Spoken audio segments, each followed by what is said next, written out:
I simply refuse to die before tea time. Unfortunately, I was locked in what could only be described as a life-or-death struggle.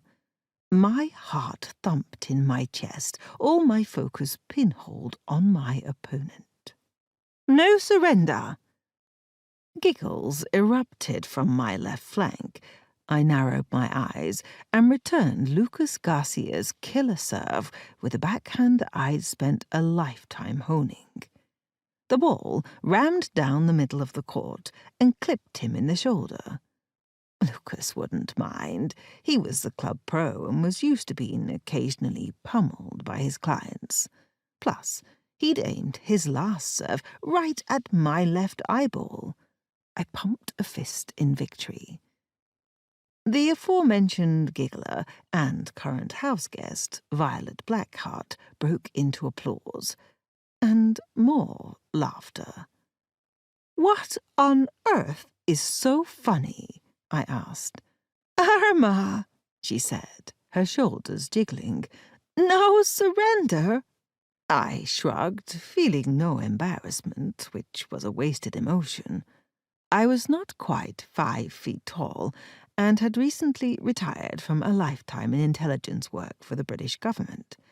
It had been my experience that puffing up a bit helped keep one's opponents off balance. "Heat of the moment, dear.